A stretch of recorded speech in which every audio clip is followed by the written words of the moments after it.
خطبہ نمبر 196۔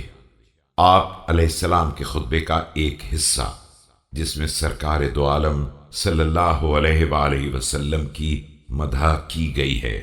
بسم اللہ الرحمن الرحیم۔ رسول خدا صلی اللہ علیہ وآلہ وسلم کی بعثت۔ بعثه حين لا علم قائم ولا منار ساطع ولا منهج واضح۔ پروردگار نے آپ صلی اللہ علیہ وآلہ وسلم کو اس وقت مبعوث کیا جب نہ کوئی نشان ہدایت قائم رہ گیا تھا اور نہ کوئی منارہ دین روشن تھا اور نہ کوئی راستہ واضح تھا۔ زہد اختیار کرنے کی نصیحت۔ اوصيكم عباد الله بتقوى الله وأحذركم الدنيا فإنها دار شخوص ومحلة تنغيص ساكنها ضاع وقاطنها بائن تميد بأهلها ميدان السفينة تقصفها العواصف في لجج البحار۔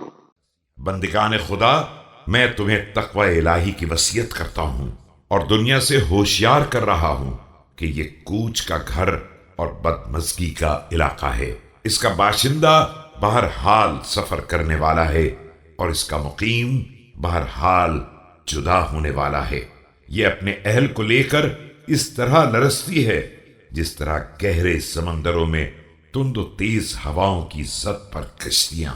فمنهم الغرق الوبق ومنهم الناجي على بطون الأمواج تحفزه الرياح بأذيالها وتحمله على أهوالها فما غرق منها فليس بمستدرك وما نجا منها فإلى مهلك۔ کچھ لوگ غرق اور ہلاک ہو جاتے ہیں اور کچھ موجوں کے سہارے پر باقی رہ جاتے ہیں کہ ہوائیں انہیں اپنے دامن میں لیے پھرتی رہتی ہیں اور اپنی ہولناک منزلوں کی طرف لے جاتی رہتی ہیں۔ جو غرق ہو گیا وہ دوبارہ نکالا نہیں جا سکتا اور جو بچ گیا ہے اس کا راستہ ہلاکت ہی کی طرف جا رہا ہے۔ عباد اللہ، الآن فاعلموا والألسن مطلقة والأبدان صحيحة والأعضاء لدنة والمنقلب فسيح والمجال عريض قبل إرهاق الفوت وحلول الموت فحققوا عليكم نزوله ولا تنتظروا قدومه۔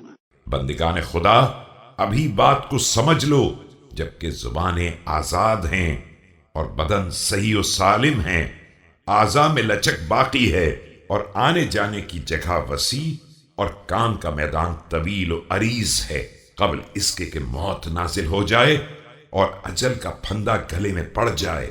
اپنے لیے موت کی آمد کو یقینی سمجھ لو اور اس کے آنے کا انتظار نہ کرو۔